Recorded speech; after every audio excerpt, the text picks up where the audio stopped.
Tonight on News 5 Live, an employee of Santander dies in a freak accident on the job. The CCJ dismisses Wilfred Elrington's Progresso Heights appeal. Boots Martinez says the Governor General is stalling on the Port Loyola recall referendum. And Belize High School lawyers up following Jamie Usher's termination as principal. These stories and more coming up on News 5 Live.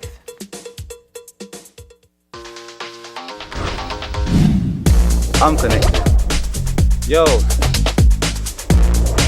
I'm connected. We're connected. Create the perfect broadband bundle that fits your style with Smart Connect. With the Junior Bundle, get 50% off your national calls and up to 6 gigabytes of data at no extra cost. Get postpaid added for an additional cost of only $25 with the Prime Bundle. Stay connected with unlimited smart-to-smart calls plus 6,300 megabytes of data and free international minutes.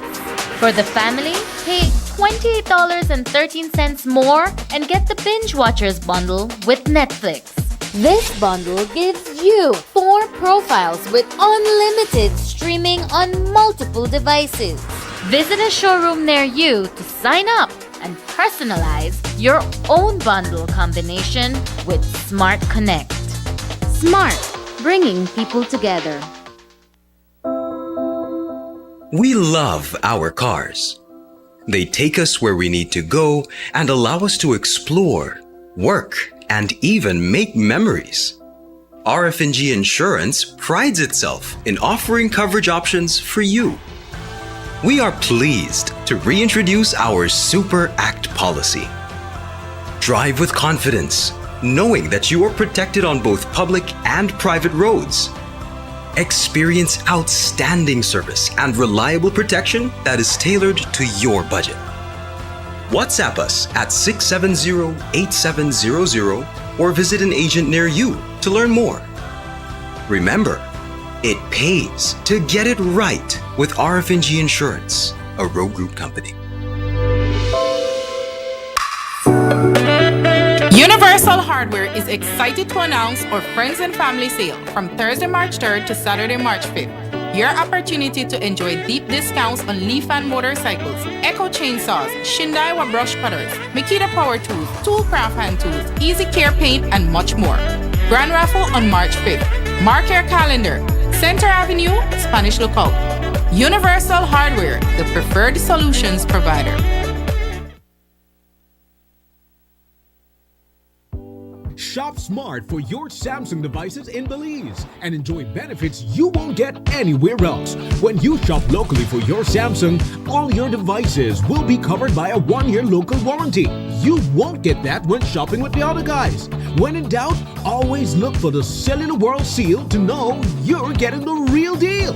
Shop with confidence and enjoy your Galaxy knowing that it can be repaired locally at our Samsung Service Center by certified Samsung technicians using original parts and machinery. Even better, enjoy the best LTE experience in Belize knowing that your Samsung devices are compatible with major local carrier networks. Get the ultimate Samsung Galaxy experience only when you shop from authorized Samsung resellers nationwide.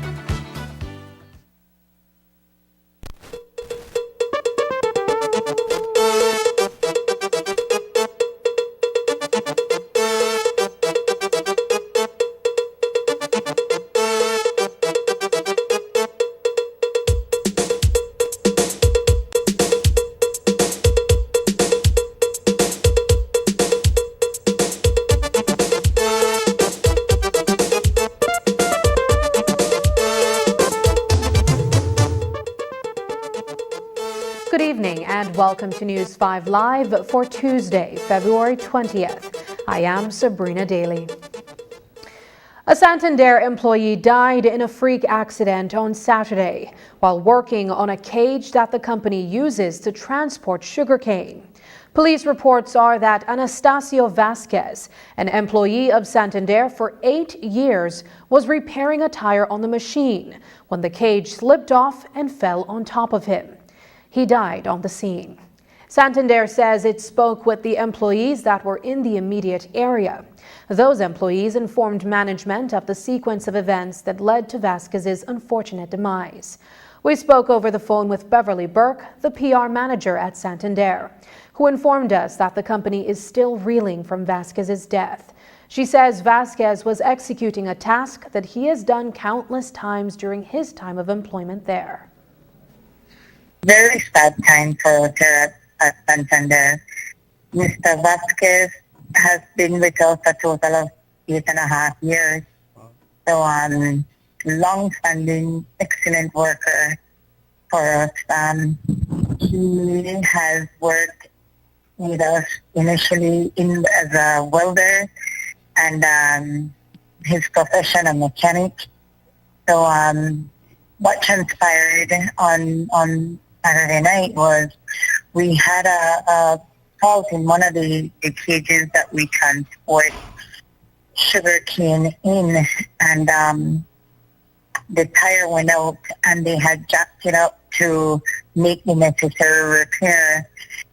Mr. Vasquez went to the side of the cage to retrieve a tool, and in so doing, his assistant shouted to him that it was slipping, and as opposed to, well, the direction he took was basically in the same direction of where the cage was slipping, and unfortunately, it toppled over and crushed him. Is this something that in the company's view warrants some sort of investigation? Well, what we did as well, immediately we were called, and I informed the the authorities within the jurisdiction. So we came to the location, of course, and they did their investigation. And Paul, we charted up to an unfortunate situation. I don't know, it's one of those accidents that you really left with your jaw dropped, wondering like exactly how did this even happen? I mean, we would classify it as a freak accident, really, because it's. I mean, these are stuff that they work on all the time. The terrain that we harvest through, there are oftentimes, tires that you have to change out and stuff like that. And these stuff are jacked up often. Tires are changed, and they go about their normal scope of work. So it's still very much hard to process.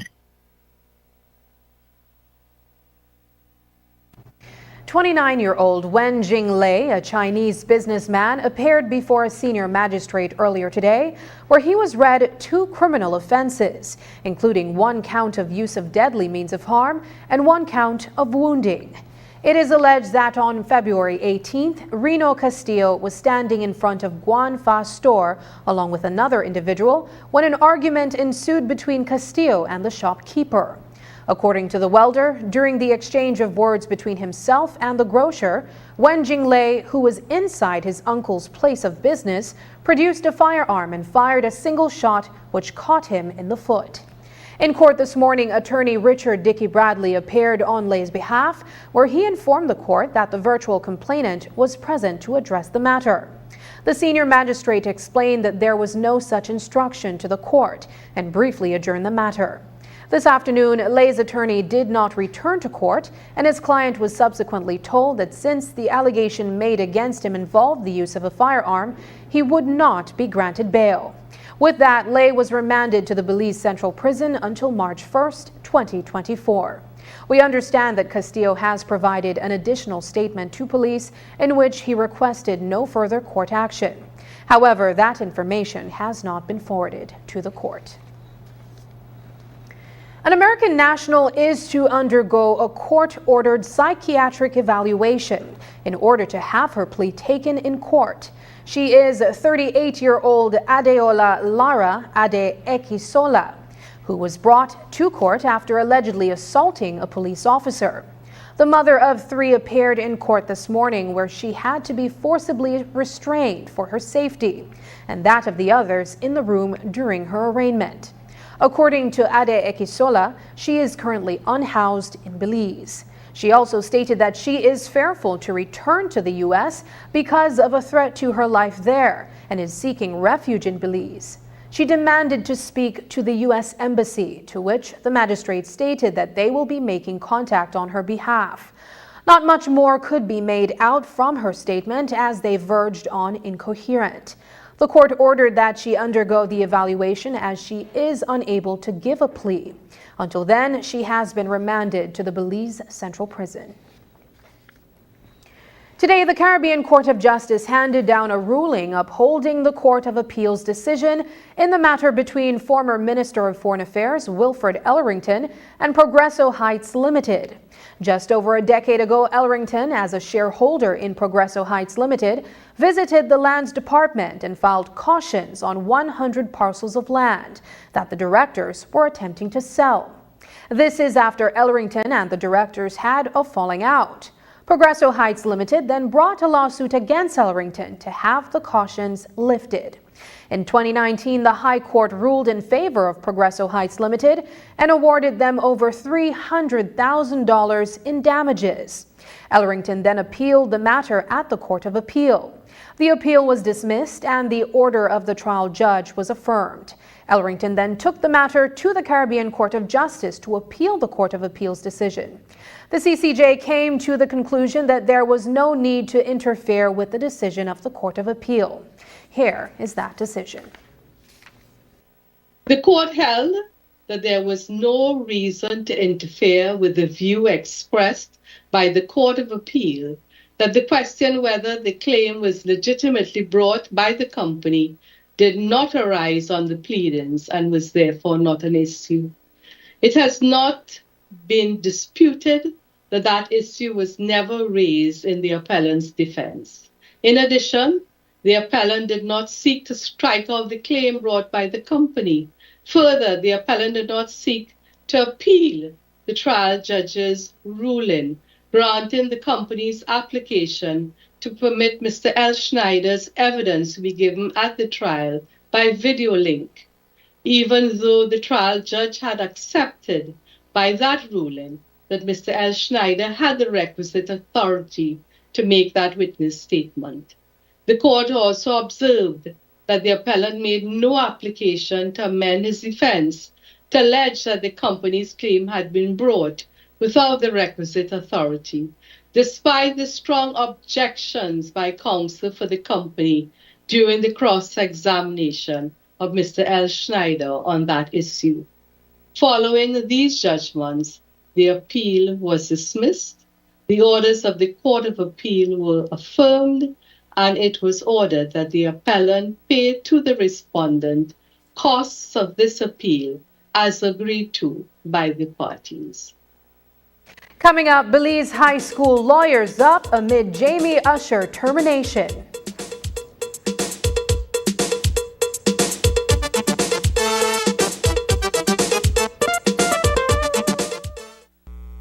Hello friends, I'm Dr. Bob Roberts with another 60-second sermon from God's Word.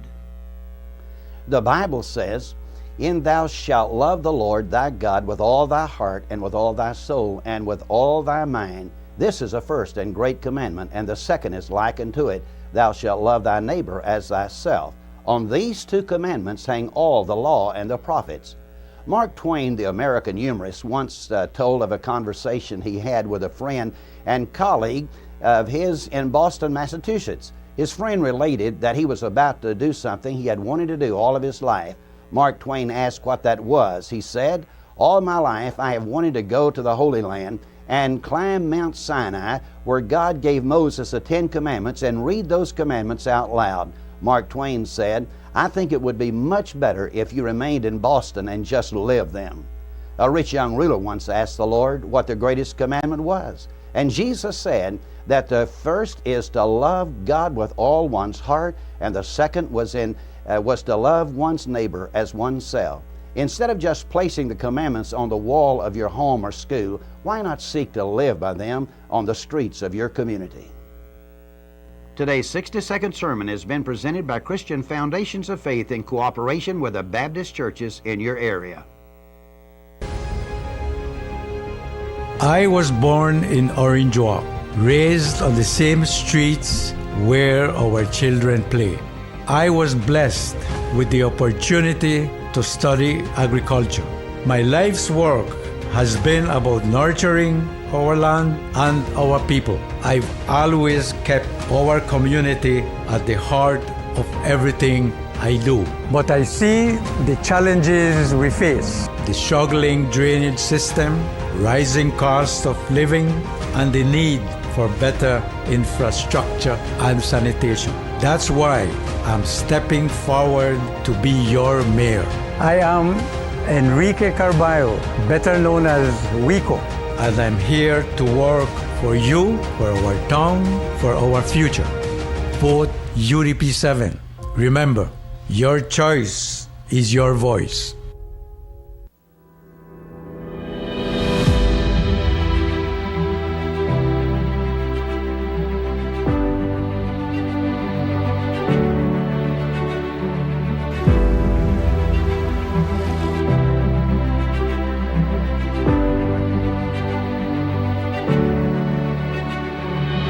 Well, my name is Ismael Florian. I work at Caribbean Sprinter. I'm the station manager for Keycocker. I downloaded DigiWallet since at work we use it, and my boss actually was the one that told me to download DigiWallet. I use it every week, especially to buy top-up and now and then to buy groceries.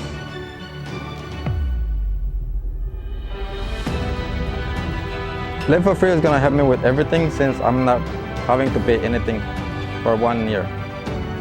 Well, I chose Mr. Valencia Tool. I chose him as my person to pay it forward to. I really chose him because back in the day he used to help me out, so I'm just trying to help back our friend. Do you want a chance to live for free like me? Just download and use the DigiWallet app. Thank you, Digi.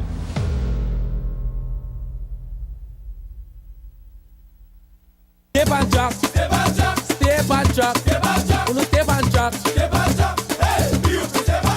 Escúchalo alto y claro, llamando a todos los soldados y simpatizantes del Partido Unido del Pueblo de todas partes de nuestra joya. Salgan en multitudes y apoyen a los equipos dinámicos del PUP en todos los municipios mientras marchan hacia la nominación el 21 de febrero.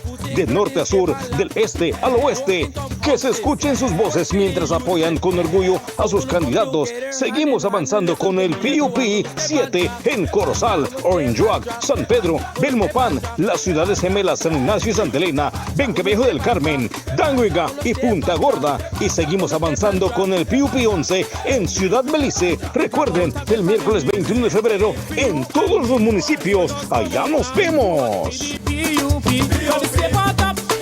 Give them all you got. So just come out together hand in hand. Listen to me everyone. Let's go.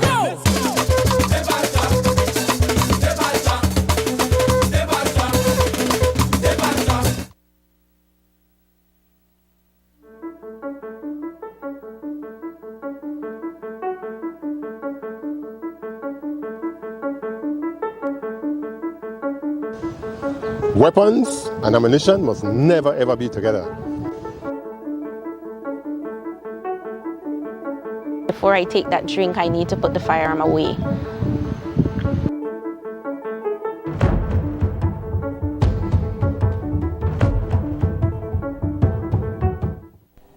Prime Minister, for the past 3 years, the prices of imported vegetables like potatoes, broccoli, cauliflower, celery, carrots, lettuce, and onions have been extremely high, but nobody knew why. So, we did a little investigation into vegetable importation from Mexico. Potatoes imported for $106 a sack sells for $168 in Belize. Iceberg lettuce, imported for $76 a case, sells for $120 in Belize. Cauliflower, imported for $52 a case, sells for $114 in Belize. Broccoli, imported for $57 a case, sells for $190 in Belize. A cabal of PUP cronies are creaming up to $200,000 each week from the importation of Mexican vegetables. Prime Minister, this is a disgusting betrayal of the people. If you don't do anything about it, we are going to have to expose all who are involved in this whatless hustle. On March 6th, reject the PUP. It has been 6 days since the Board of Governors at Belize High School took a decision to terminate former principal Jamie Usher. But is the school prepared to settle with Usher for alleged damages as a result of her termination? News 5 is in the possession of a leaked letter that was furnished to all board members on February 16th. The letter was written by Barrow & Williams LLP and signed by Dean Barrow, acting on behalf of Jamie Usher, their client. In the leaked letter, Barrow suggests that his client is entitled to a substantial damages award and would prefer not to litigate. News 5 understands that Belize High School has scheduled a meeting with parents for Wednesday to discuss these developments. And today, the school issued a press release denying suggestions made by the United Women's Group that the termination was based on issues of gender. In its release, the school stated, quote, "Neither is the issue about women being supported in leadership positions, and as testament to this, the interim principal is another female leader at the school. It regrets that UWG, a political organization, would take a stance on an internal, private matter without knowing the facts," unquote. The school has also sought the services of attorney Audrey Matura. When we spoke with her today, she was not at liberty to share any details in relation to a legal challenge. She noted that the school is preparing to meet with parents and that the matter will first be discussed with them. She did, however, expound on the school's latest press release. It is only the United Women's Group from the PUP that has said that it's a gender issue. Absolutely not the fact. Absolutely not. As a matter of fact, BES and BHS would not survive if it was not for all the women who are the leaders there in the classrooms, even the principal, administration. The women outnumber the men. Definitely it's not a gender issue. Paul, I can tell you it's a deeper issue than that. It's a pity that that's a red herring and it has taken a political slant. But like I say, it's a private company and we would have preferred that the matter remain in-house. But I can categorically say that it's not a gender issue. Are you any at all able to speak, whether from a legal perspective or a parent's perspective, what those deeper issues might be? I'll answer that question this way. Under the Labor Act, an employer can fire or terminate, or whatever term you want to call it, an employee based on Section 37 of the law that says you don't have to give reason. What that means? It means that there might be reasons, but if you give reasons and those reasons amount to gross misconduct or any impropriety, that employee loses all his or her benefits. And sometimes employers look at it and say, you know what? What is the easier, more humane, empathetic way to do things? It doesn't mean that the person with whom you're trying to be graceful will be likewise graceful. And so, when you look at it legally, since 2011, the law changed, and a lot of people don't know this, that your employer could just have to give you a letter and say, hey, Paul, you're terminated, and here's your package, your severance that you're entitled to, your salary, your notice, and everything, and they could say, go forth with. So nothing that the high school has done is illegal. Now you wanted to know what are the deeper issues. Again, strictly speaking, legally, under the Labor Act, if you terminate someone with reasons, and if that reason amounts to gross misconduct and like matters, it simply means that you're telling the person you have to leave now. You get absolutely no severance, especially if you've worked for more than 5-10 years. You have something that you would likely get. You do not get you get your notice pay only and your salary and your vacation pay, if anything. But your severance is usually a package. So I think the best way to put that is to say what is the lawful and legal position that the high school acted within the law, and whatever internal matters, as juicy as it may be and people dying to hear, the board has taken a very professional stance in which they're saying, look, the interests of the children come first, and putting our dirty laundry out there will not help. Matura further noted that Belize High School regrets that Jamie Usher's termination has become an issue in the public domain. She says it is also regrettable that the matter has taken on a political spin. When asked if the board considered the fact that Usher is the wife of a prominent PUP minister, here is what she told us. Isn't that minister the Minister of Public Service? It's so ironic how life could be. For the school, it's very regrettable that this even made news. And you notice it took us a week later to respond. And our response is, as best as possible, a reasonable and rational one, to one, allay the concerns of any parents who don't know the details. Two, to assure the teachers that their job is secure, the reputation of the school is, we're doing everything to protect it, and more importantly, to assure the children that their academic program will continue. So it's very regrettable. However, you mentioned that it took a political spin. Of all people, the minister responsible for public service knows very well about hiring and firing. The government is well known for that. And if anyone could look at the situation and would know the details, they would know that to operate under the law as the board did and terminate under Section 37 was the best option at the time. Not only is Matura now the attorney representing Belize High School, but she is also a parent at the private institution. As a parent, Matura spoke a bit more candidly about her experience with the former principal. Here is what she told us. Whatever Miss Usher did as a leader, whatever passion she had, whatever work she did, that is the work she did. Nobody can take that away. So my personal objective, and I know the objective of the board and the members and the staff, is not to seek to discredit anyone in their professional capacity. So that's one. As a parent, I think my ultimate concern was that on the 14th of February, Ms. Usher sent out an email to all of us parents. She had been communicating with all of us parents before, or parents of students going away on these different trips that represent the school. And my only regret was that on that morning when I woke up, she had sent an email to me and all the other parents, and unfortunately, she made a decision to copy my child and every other child in the high school in that email. I am speaking here as a parent now. I thought that was most inappropriate. There are certain things in those emails that I believe were confidential, and certain things my child should have never read. I don't believe that when adults have differences, you bring in the child. I do a lot of family matters.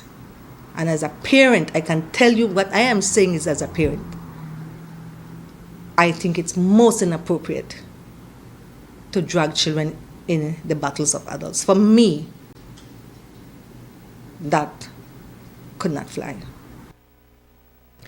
Former Port Loyola area representative Anthony Boots Martinez called another press conference today, a little over a month after delivering a sheaf of signed petitions to the Governor General back in January to trigger a recall referendum.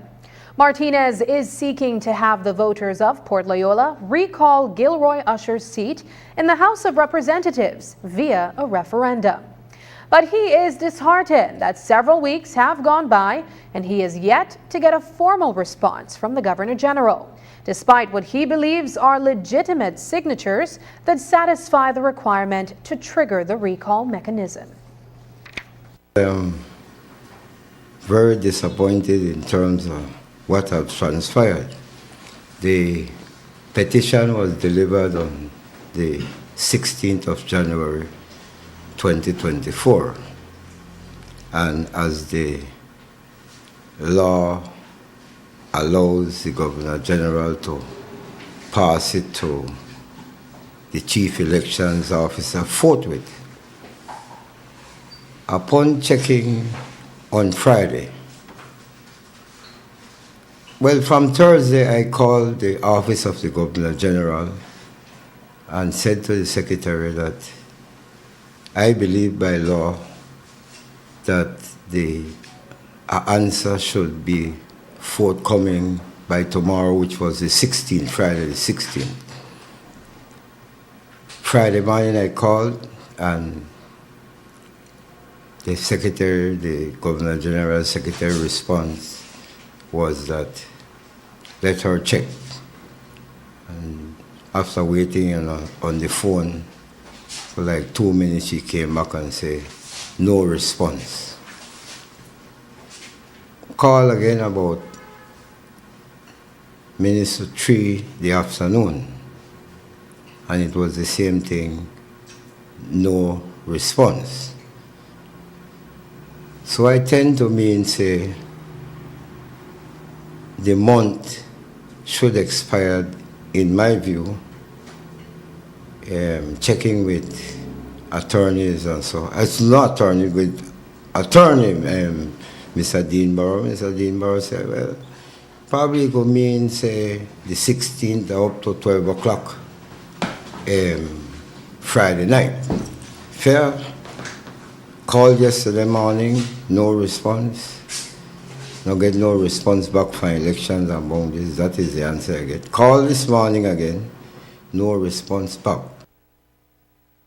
According to Martinez, he attempted to get an update on the status of the petitions through the vice chairman of the United Democratic Party, who sits on the Elections and Boundaries Commission.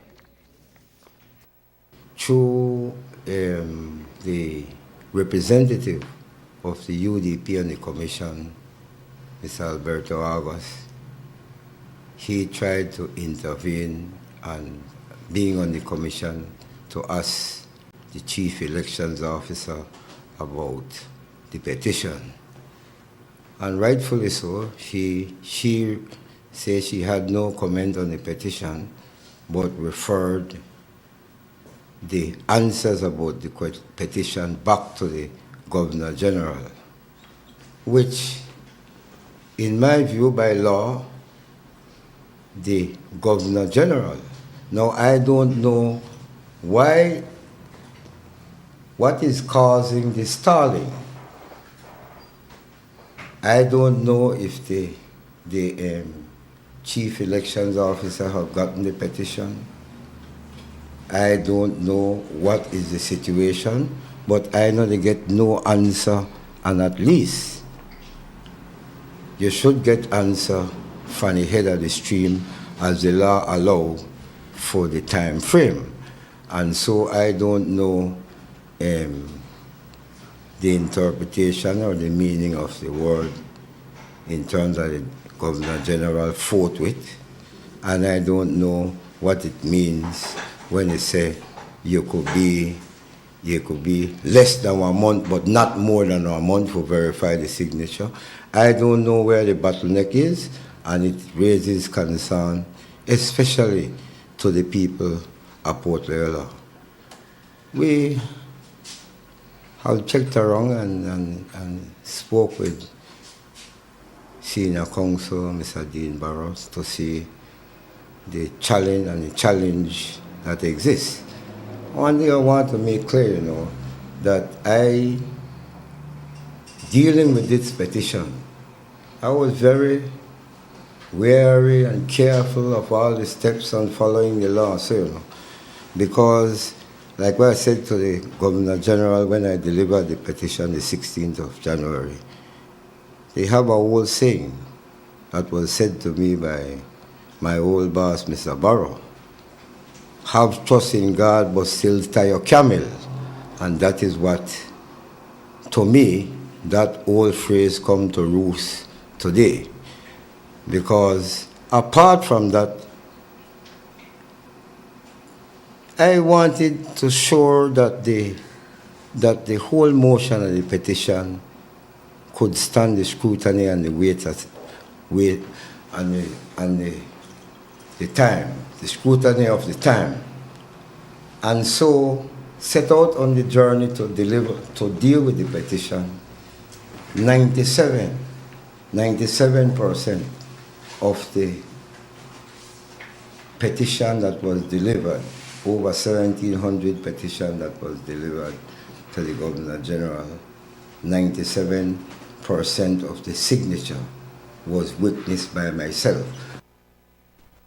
After the break, BMDC refutes price gouging claims made in political ads. But first, here's a weather update with data from the Belize Met Service.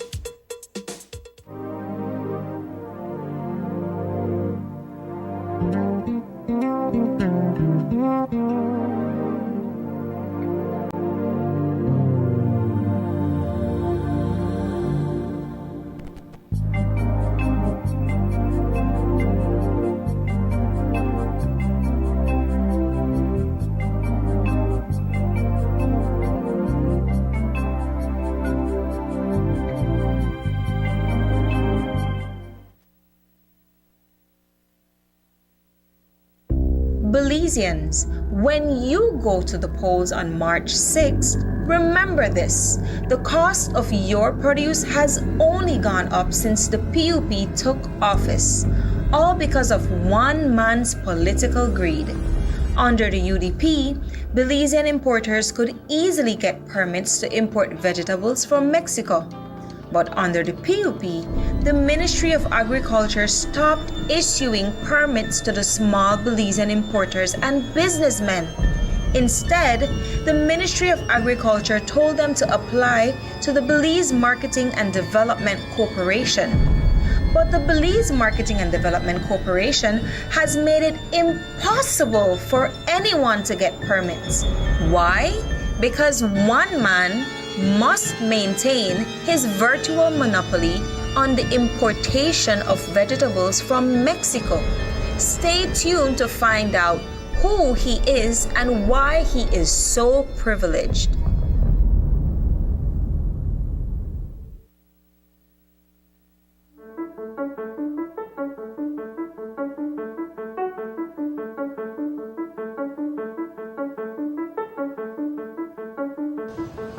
Weapons and ammunition must never ever be together. Before I take that drink, I need to put the firearm away.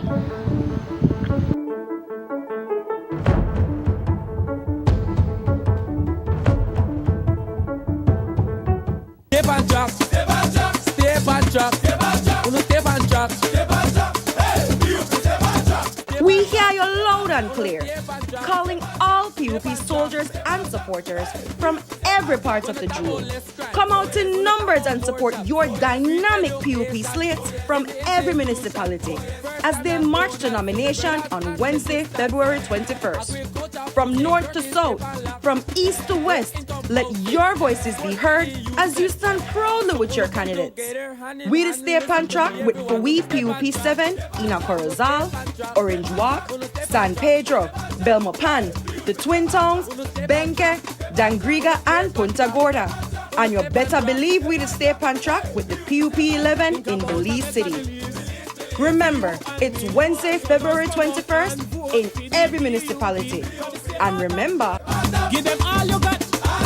So just come out together, hand in hand. Listen to me, everyone. Let's go.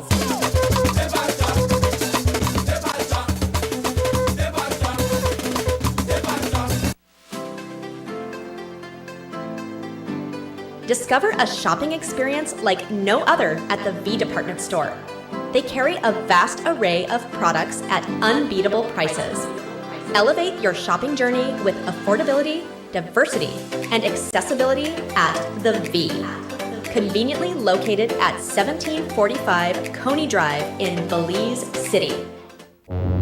Prime Minister, you promised us transparency and good governance, but instead, you give us this. What do you make of your chairman, Henry Charles Usher, is being accused of holding two jobs, one at HRCU, the other as cabinet minister, which is a violation of the National Assembly's Handbook Register of Interest, which states that members serving in the cabinet should not have any other employment? I know no such thing. So, as far as I know, the chairman of the party, Minister Henry Charles Usher, works for the government of Belize. Prime Minister, do you think we are fools? Everybody knows what's going on. Henry Charles is double dipping, and you fired Andrew Paris for exposing himself to a lady. Is Henry Charles untouchable? On March 6th, reject the PUP. This plan, I can't let this plan. Smart Belize. Hey there, smart thinkers! We're turbocharging your mobile experience with Smart's powered-up postpaid plans. Imagine a world where your data speeds flows faster than ever. Well, guess what? We've cranked up the dial and unleashed the postpaid power of Smart's lightning-fast LTE data on all our postpaid plans. That's right. No speed bumps, more data. It's like having a limitless highway of data speed at your fingertips. Whether you're a lone ranger with an individual plan or a squad rolling with a group plan, everyone gets to surf, stream, and share at enhanced full high-quality speed. Switch to Smart's powered-up postpaid plans today and ride the wave of postpaid power. Visit any Smart showroom or smart-bz.com for details and make your mobile experience smarter and faster. Smart, bringing people together. I know I can't let this plan. I can't let this plan. Meet the UDP Carousel team, led by Ricardo Rick Ake, a leader deeply rooted in Carousel's soil. His dynamic team of counselor candidates are Benjamin Acosta, Melanie Mena, Austin Pate, Shahira Sahia, Armando Veos, and Vilma Veos. In the face of big challenges, Rick Ake and the UDP team stand ready with real solutions. Vote UDP 7 on March 6.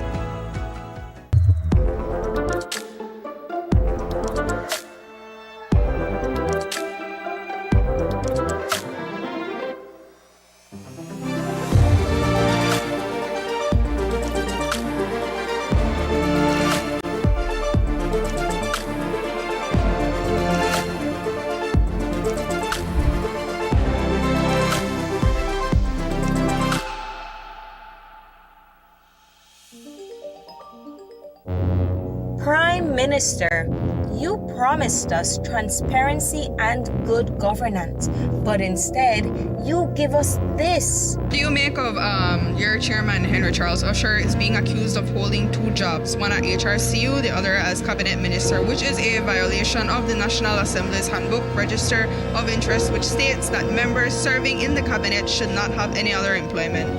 I know no such thing. So, as far as I know, the chairman of the party, Minister Henry Charles Usher, works for the government of Belize.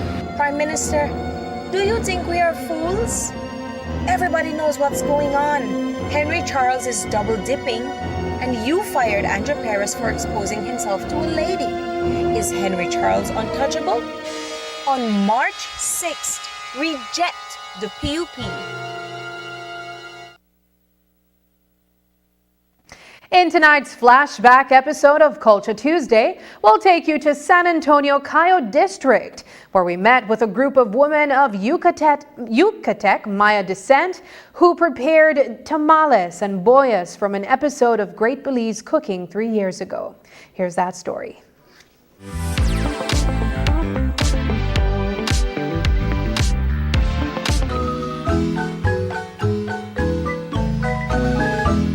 We are here in the village of San Antonio in the Cayo District. I am on a mission to finally, once and for all, define the difference between boyos and tamales.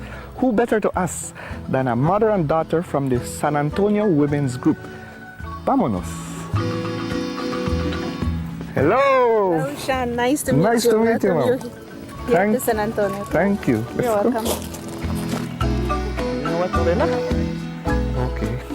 You're gonna meet Miss Josefa. Oh, She is the person who will be grinding. You're welcome here to our kitchen. Thank you. And I hear this is your mom. Yes, she's my mom. Oh, wonderful. We work together making the traditional food. Before we turn it into a masa, we need to prepare the corn. Yes. The corn, the way of preparing the corn is by cooking the corn with the white line, making our nistamal. Nistamal. We cannot make boyas or tamales without the banana leaf. Okay. So, this one right there? Sure? yes. Okay. You go. This one? Yes, cut that one. Right, so. Why? One is enough? Good? Oh, big border. When we have the leaf, we have to sterilize this leaf, you see. At the same time, it's very hard and stiff. Okay. We're not able to wrap any kind of thing with it. It easily breaks. So what we normally do is that we have to roast the leaf on the fire. You roast it on the other side. This side first. Have to? Uh-huh. I learn again. I do it back way the whole time. Here, you don't leave it there. Just to get the smokiness, and it makes it pliable. Yes, it's drying, it's sterilizing. We don't need to wash it because it rained last night. We need to clean it. That's all we need to do. It's the process of making the boyos. Boyos? Boyos, yes. Straight up masa, not colado, not strained. Colado, yes. So what we have here is only the dissolved dough in water. A little bit of salt.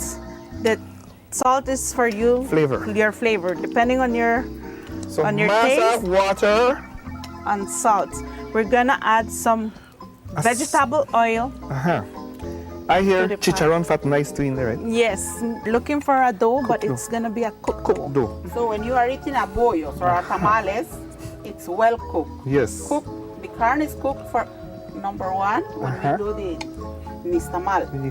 Oh, Second, yes. when we are going to cook the dough. Again. And third time, when we steam the tamales. So he cook till he cook and he cook again. Okay. The sides come together. And it's starting to get thick.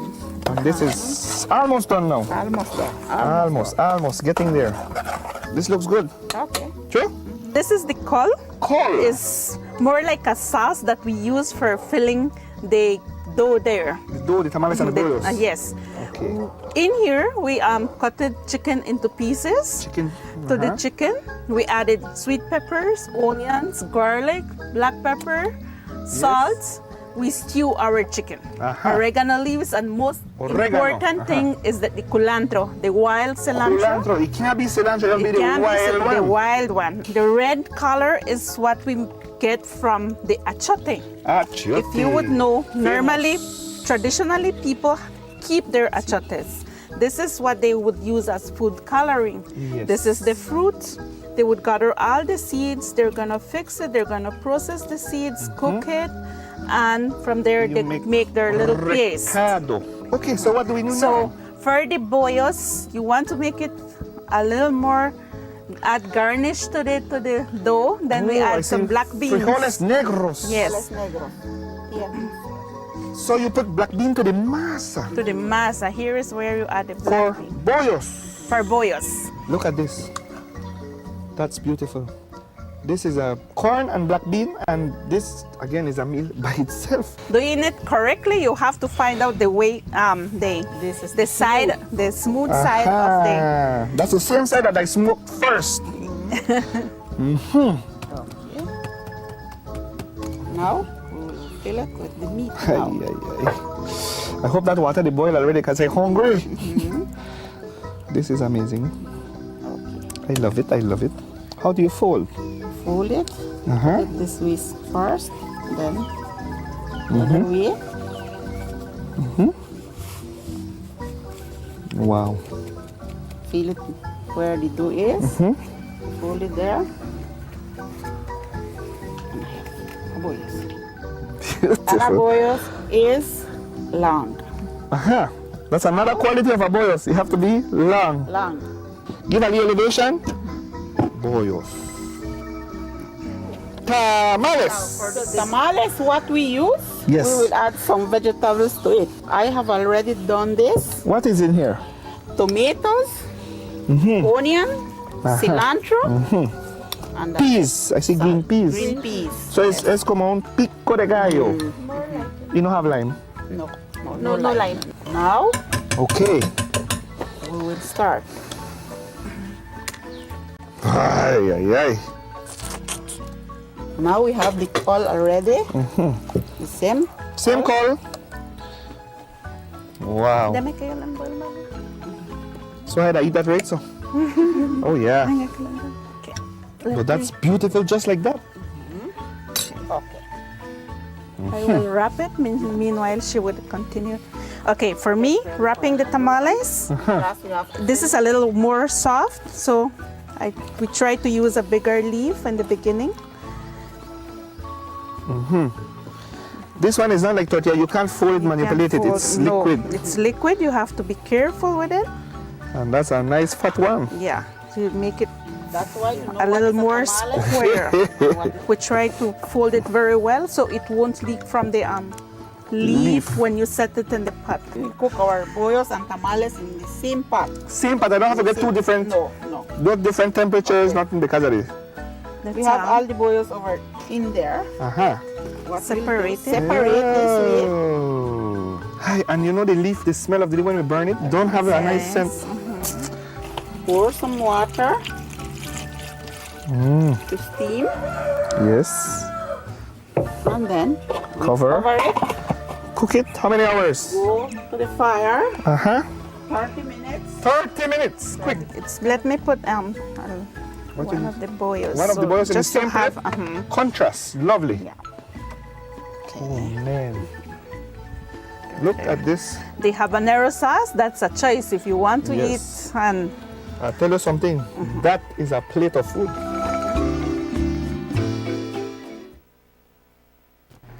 Is the Belize Marketing and Development Corporation, BMDC, unduly marking up prices on agricultural produce they supply to wholesalers? A recently released political ad claims that the statutory body is placing a 60 to 300% price markup on imported produce such as potatoes, lettuce, cauliflower, and broccoli. The ad alleges that a group of PUP cronies are collecting up to $200,000 weekly as a result of these markups. BMDC was established under the Ministry of Agriculture with a mandate to ensure food security and affordable prices, among other objectives. So we reached out to the administrator at the BMDC, Valentin Carrillo, to find out if there is any truth to the claims being made in the ad. Here is what he had to say. I saw the ad, and I saw that they have had a price quotation in the ad, no, and certain Mexican commodities have a certain price, you know. First of all, I would like to explain that it's not as easy as you know, as the people might think, that we just go buy and bring it over and we sell it, you know. If they see an article or a product in Chetumal for, let's say, 22 pesos, for example, we bring it, 22 pesos, about $3. We come and we sell it for $3.25, let's say, for example. You know, and that's not how it works, you know. Let me explain a little. You know, for example, let's say for onion, which is one of our strong commodities. We have been offered onions for 22 pesos a kilo. We cannot buy those onions, you know. The onions we bought are almost double the price for various reasons. One, because that is 22 pesos is maybe the one that they contraband and it's easy to get through the border, you know. But the ones that we buy has to meet certain standards. If not, first of all, Baja won't allow us to bring it in, you know. And also, the ones that 22 pesos, the conditions and the quality is inferior. And as soon as it reaches here, our wholesalers will complain, which has happened with certain commodities. So these are the things we need to be careful. If you notice right now, the prices, I got a price quotation from, for example, Tredawi, with the price for a kilo of onion, similar to the quality that we import, is up to 59 pesos, you know. And if you go in the market at Chetumal, the regular market where, you know, the inferior quality is, you can find it for 22 pesos, for 25, even to 30 pesos, you know. So those we need to be mindful of. We cannot bring those commodities. Similarly, for example, the broccoli, which is maybe was in scrutiny also, you know, the ones that we import is especially placed in boxes with a garbage bags, black garbage bag, filled with ice, you know, shaved ice, so that they can be transported to or across the border and meet certain standards. Carrillo further noted that the Belize Marketing and Development Corporation does not receive subventions from the government of Belize. He says the corporation's finances are managed autonomously. And because of this, there are certain overhead costs that they must meet from the profits they obtain. Carrillo sought to ensure Belizeans that they only mark up their prices by 12 to 15%. Each head of lettuce is labeled with one of our labels, you know, and that is extra cost in the Mexican side. That they have to open each case, and a case brings 24. If we bring, imagine, 50 cases, 75 cases of these, each case has to be opened, labeled individually for us only, you know, and we're not a big wholesale that we say. In Mexico, those people, or when they export, those people are exporting by containers, you know, and we import only cases, you know, so it brings a heavy cost to us, you know, but to meet certain standards, we need to do it. Is that to say that the prices quoted in the ad, they're accurate or close to being correct? They are not accurate. For example, some of those things You know, they sell in I said they added, one of those said in bulto, you know. And in Mexico, a bulto is a bag, you know, and it comes different for Mexicans than for us. If we buy in case, and a case is especially for us, you know, we have changed certain conditions so that it meets our standards, you know. But apart from that, let's say the case is, the price is similar, you know. We have, first of all, we have duties to pay, which we cannot avoid. We have freight to pay. We have Mexican fees to pay, and we have Belize fees also, you know, apart from the duty.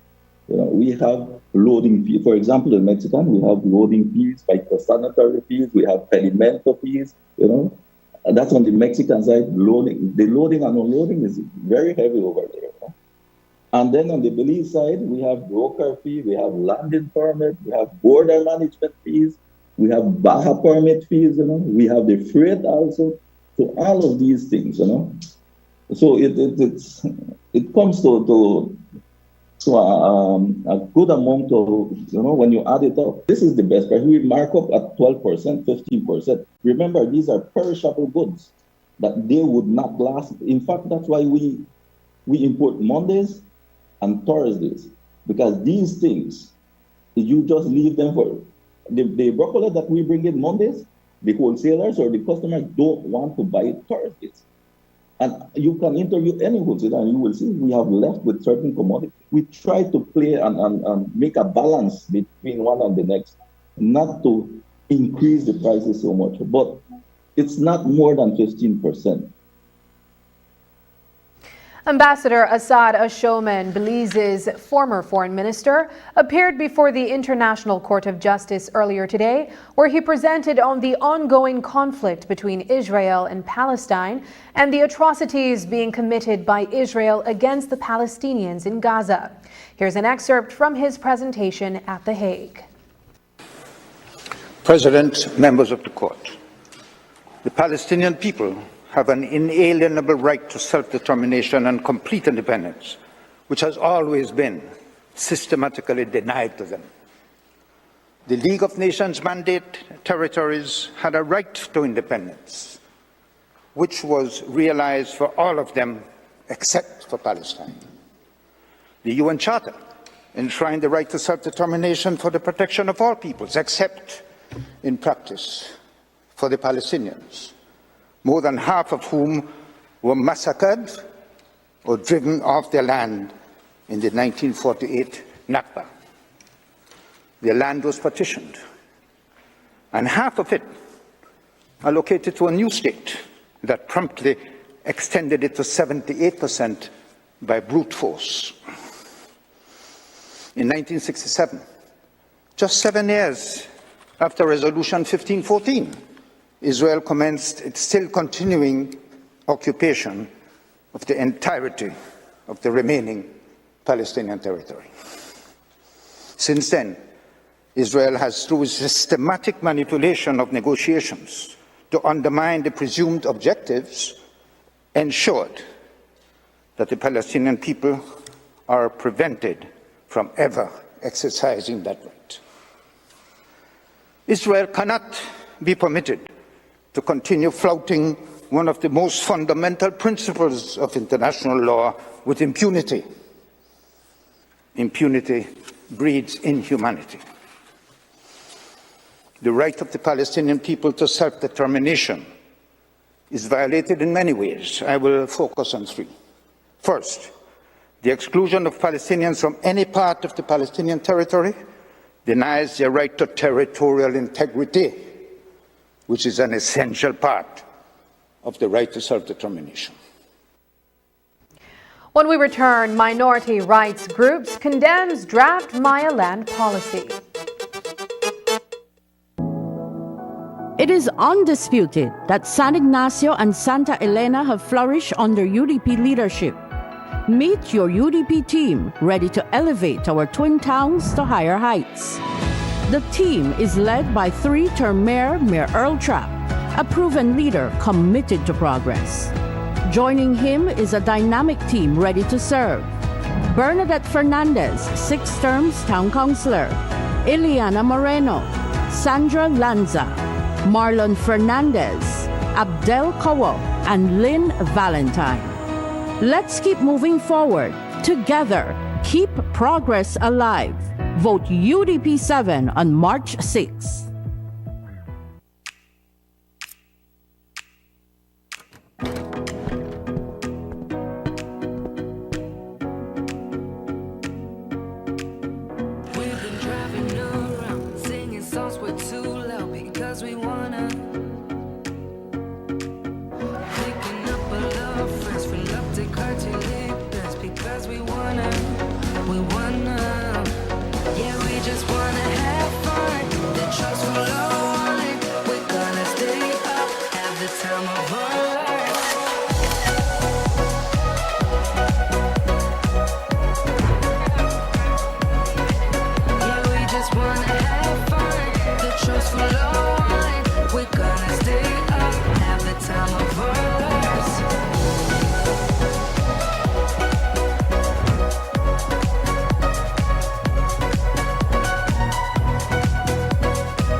Honda Nave, a partner you can rely on.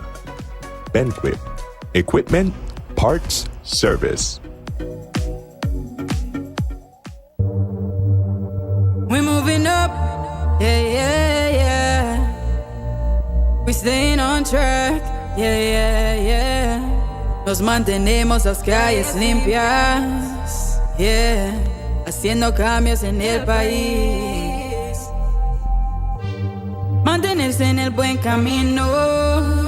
Necesitamos trabajar juntos.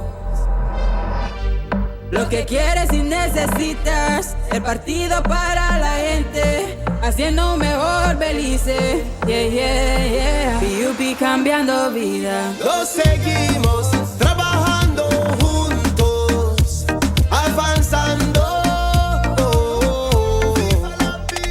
Lo seguimos trabajando juntos, avanzando.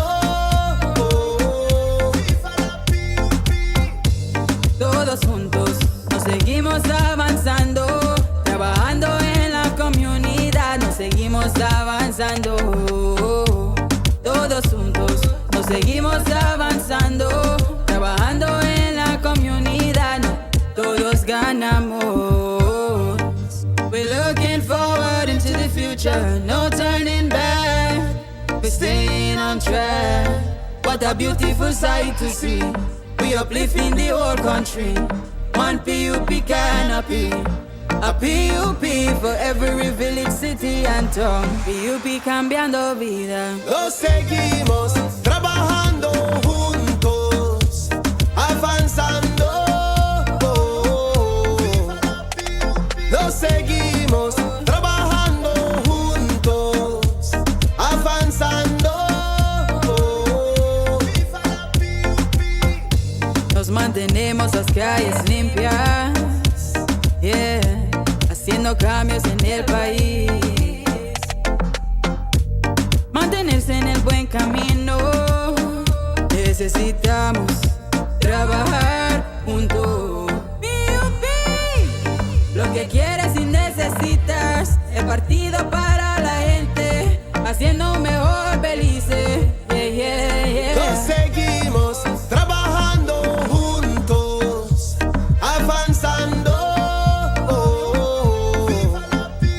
Lo seguimos trabajando juntos, avanzando.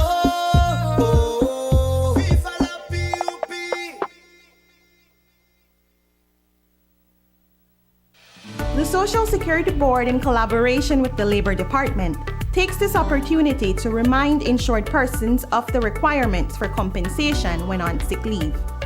Any employee who has worked with an employer for at least 2 months is entitled to 16 working days of sick leave with full pay every year.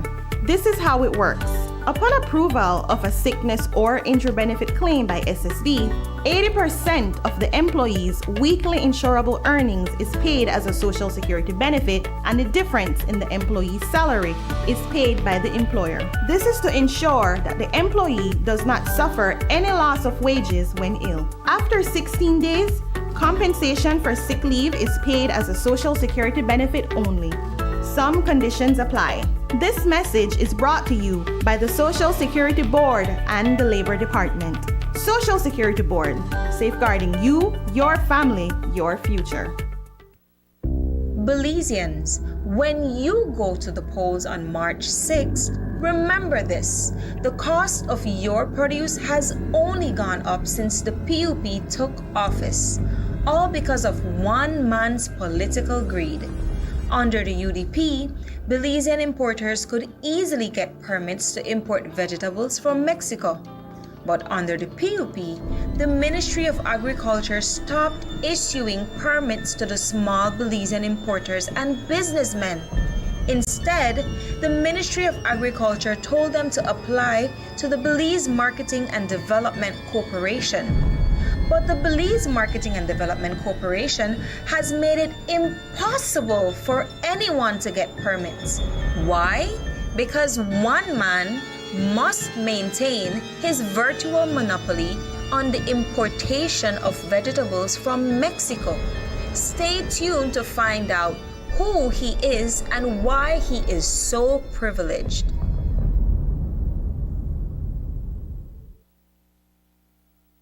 I'm David Humes, this is Vanessa Humes. We only reveal cool spot. Belize Bank save us a lot of time. Working with them, we can keep track exactly what we spend. We recommend Belize Bank 100% because we don't have to go to stand up in line, and we can check on our account right from our house. Working with Belize Bank is the best.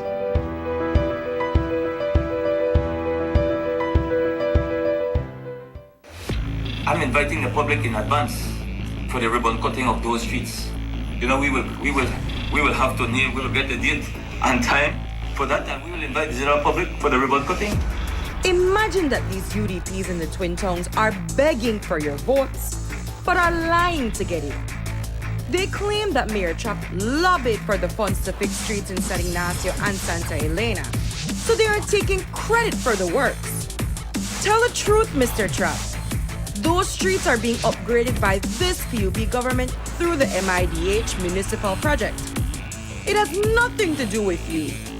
The Mayor's Association has clarified that you never lobbied for any funds to fix streets.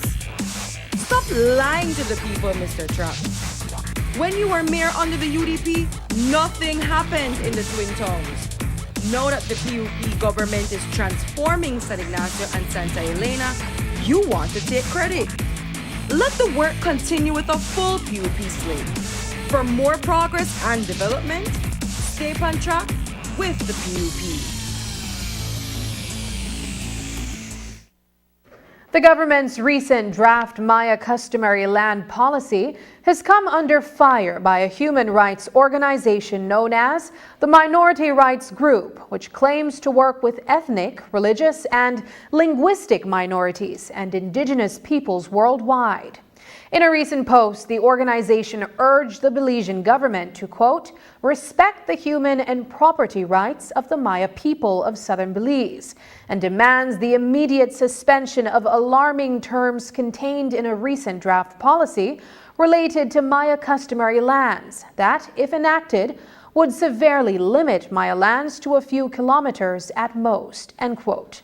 The statement further goes on to stress the importance of land to the Maya community, as they are connected through various means such as farming, hunting, gathering, as well as spiritual connections. The organization claims that hostile reactions from government officials are fueling anti-Maya sentiments in the dominant society, and that the policy is a breach of international conventions. On Sunday, a public consultation was held in San Pedro, Colombia, in Toledo, in order to discuss the government's draft Maya customary land policy. These public consultations are a necessary part of the legislative process, as the impacted communities are able to give their input before a law is put into effect. As there are over 40 Maya villages to consult with, the process has only just begun. But it would seem that San Pedro, Colombia has made its mind with a resounding no to the proposition of communal land. We attended the public consultation for more information. News 5's Brittany Gordon reports. Residents of San Pedro, Colombia are regarding the recent public consultation a success after the community was able to voice its opinions regarding the draft Maya customary land policy. A major point of contention was the proposition of communal land for residents, which would result in the suspension of any private land titles currently held in that area. We spoke with Minister of Rural Transformation Oscar Requena, who stressed the importance of these consultations. This is an ongoing process. As you're aware, the government continues to go community to community, engaging the villagers in consultation on the draft Maya land policy. So Colombia is just one of those steps here today, and I must say that I'm very grateful that the community came out. You saw that the people had an opportunity to be able to listen, to ask their questions, and to get clarifications. My position has been very clear that, at the end of the day, the government presents the draft policy, engages the communities in consultations to get the feedback. And at the end of the day, we have to respect the wishes and the will of the people. That is democracy. We are not in any way, imposing one over the other to the communities. We have to respect the will of the people. Requena noted that although the turnout appeared small, it was a good representation of the Mayan community in San Pedro, Colombia. I'll tell you what, San Pedro, Colombia is a very unique village. And I don't want you to get, a misrepresentation of the numbers that you see here. Generally, for meetings, in fact, today I think you have gotten a very good attendance, really and truly, because generally people don't really come out for meetings here in the community. So I think that if you were to really take, a census of the people who are out here today, that represents a good percentage of the community being out here. Chairman of San Pedro, Colombia, Basilicas Choco, explained that one of the positive outcomes of this public consultation was being able to gather the opinions of the community on matters that have previously remained unresolved, such as that on communal land. Today I am very happy because of the fact that before, we have several meetings before. We have had meetings with MLA, we have had meetings with the government side, but the community has never taken a position. And up to today, we still haven't taken a position. So there are questions in the air as it regards to communal land, and today I believe that is clear for majority of our people. And the next step, as I was telling them in our meeting, which I had planned for a meeting today with an attorney which is supporting us in finding alternatives, because our community doesn't want communal land. Majority of our community doesn't want communal land. We are trying to seek advice, independent advice, not from MLA, not from government. So our next meeting would be scheduling, looking at the alternative. And that's what I explained to them. Choco further explained that the consultation helped to educate residents as a step towards independent land ownership. Since a majority of our community doesn't want communal land, we, as I said to them, we want to identify people who have leased land. We want to identify people who have private property. We want to identify people who are living on land that is not measured or surveyed yet. Then we want to identify our people who do not have land at all. Then we're going to propose to government, this is what we want. We don't want this to come out of communal land and we don't have an alternative. So we have, and we've been thinking ahead. But we want to educate our people first, and I believe today was a great day to educate our people. We also spoke with a resident of San Pedro, Colombia, to hear how he feels about the conclusion of the consultation. I feel it about, it's very difficult, concerning about this communion of land, what's happening, and all of us, we have, well, not the whole community, but very few of the community that they have a leased land and a private land, and just like that. And we are not used of that again because our community is growing big. This village here, I know when I was a little boy here around this school here, it's a big tree here. This is a big tree, but now everything is getting the population is growing now. You go to the back street here, we have a lot of people, a lot are there in the bush, and some of them, they have a lot of children at their home, they don't have no land, and that's very difficult to us, you know. That's why we are not interested of communion land. We are interested of our own private property or leased land, you know, but we are interested of that because we have our grand picnic. I have a grand picnic, about 30 of them. There are a lot of them. So where these kids are going now whenever I die, I know I'm not going to care nothing to die, but I'm going to leave something for the inheritance of my grand picnic. Brittany Gordon for News 5. Up next, Miss Universe Belize unveils its most diverse delegation yet. Prime Minister, you promised us transparency and good governance, but instead, you give us this. Do you make of your chairman, Henry Charles Usher, is being accused of holding two jobs, one at HRCU, the other as cabinet minister, which is a violation of the National Assembly's Handbook Register of Interest, which states that members serving in the cabinet should not have any other employment? I know no such thing. So, as far as I know, the chairman of the party, Minister Henry Charles Usher, works for the government of Belize. Prime Minister, do you think we are fools? Everybody knows what's going on. Henry Charles is double dipping, and you fired Andrew Perez for exposing himself to a lady. Is Henry Charles untouchable? On March 6th, reject the PUP. Everything is better electric.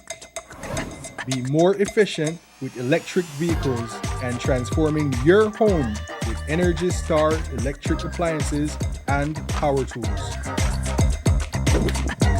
This helps to create a greener and cleaner world for the next generation.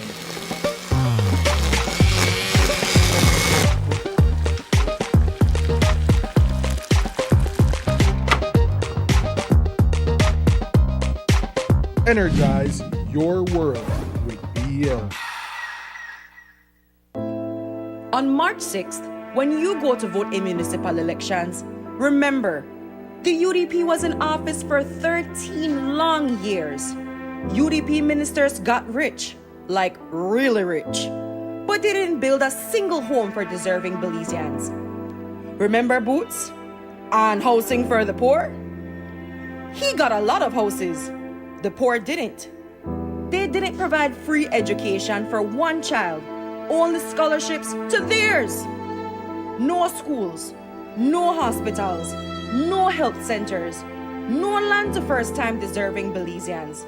Only thousands of acres for them and their families. Remember the promises in those 13 years? Imagine the possibilities. The best is yet to come. Nothing has changed. Remember that. This is the same UDP. Still talking, still promising. On March 6th, vote for work and progress in every municipality. Stay on track with the PUP.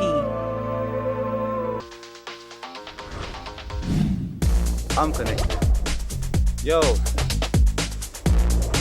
I'm connected. We're connected.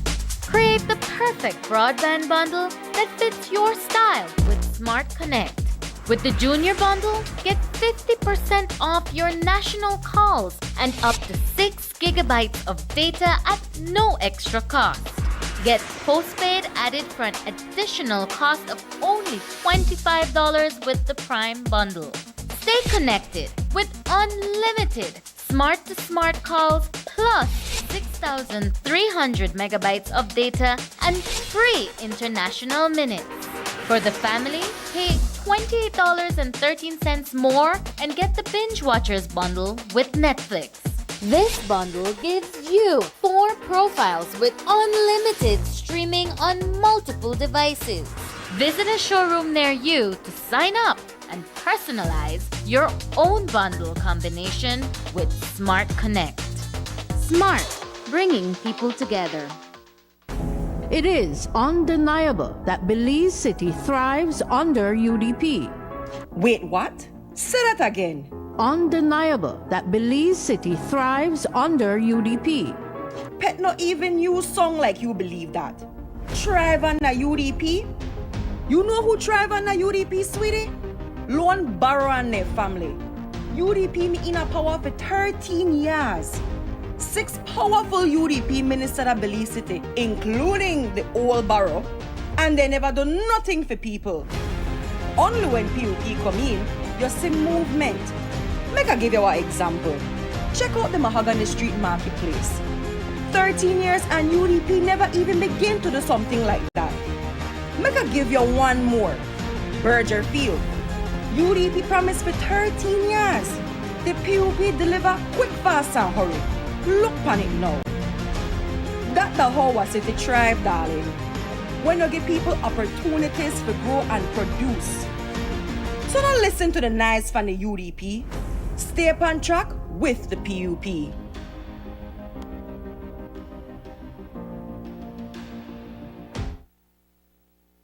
Late last year, the Miss Universe Belize franchise made a call for women to join the lineup after they announced that the franchise would be undergoing a transformation under its new ownership, House of Crowns. Now, with these changes implemented, women of all ages and marital backgrounds were eligible to apply, and after much suspense, the delegation has been unveiled. We caught up with National Director Destiny Arnold and a few delegates. Here's News 5's Brittany Gordon with that story. The Miss Universe Belize franchise has finally announced its delegation, kicking off its pageant festivities. A diverse array of women from different backgrounds were selected to potentially represent Belize internationally. We spoke with National Director Destiny Arnold, who told us more about the delegation. It is amazing to start to develop that culture of not giving up on your dream and continue to be steadfast in the pursuit of all of your aspirations. Just because a door closes doesn't mean that you can't find a window that will open up to you. And we are really taking advantage of all of the barriers that have lifted and taking advantage of the inclusivity of women, no matter how old you are, what your marital status is, or if you have children. It's truly a celebration of a woman in all her forms. Arnold explained that this delegation is the result of months of hard work and deliberation. Monday night was a huge night because we finally got to show basically the world the Miss Universe Belize 2024 class. And just to see the fruits of our labor and the result of when visionaries, creatives, and organizers combine their talents, to see the result of that was just breathtaking for me. It literally left me in tears. And I think that I speak for all of my team that we were all emotional as we watched everything play out. We spoke with a few delegates to hear how they are feeling about this year's competition. 23-year-old Monali Aspinall stated that it is an honor to be a part of this year's diverse delegation. Meeting the delegates, they have been what an amazing group of people. They're so accomplished, they're so passionate about, all the things that makes them who they are, their values, their family. And so being a part of that, I feel absolutely blessed and honored for them to even have the belief that I'm one of those people that could contribute towards their vision. So I'm super excited to see how it progresses. We also sat down with Vivian Norales, a returning contestant who competed in 2019, but is back again with a renewed vigor. It is an honor. Actually, when I first decided to recompete, a lot of people were sending me the flyer that Miss Belize will be back at Miss Universe. And they're like, Vivian, we just feel like you should give it one more try. And I was so nervous. I was just nervous of the fact, being back on stage, being in the spotlight again. But I do feel prepared, and I feel like now I have a lot more to offer. So it wasn't that I don't think I'm ready. It's just that, you have to mentally prepare yourself to be out there again. Coming back, seeing all the girls, all the women, I just got to meet them 2 weeks ago. And it is such a diverse group. Brittany Gordon for News 5. And that's the news. Tonight's broadcast is available at channel5belize.com, on our Facebook and on YouTube. I'm Sabrina Daly. Thanks for joining us. And from all of us here at News 5, good night.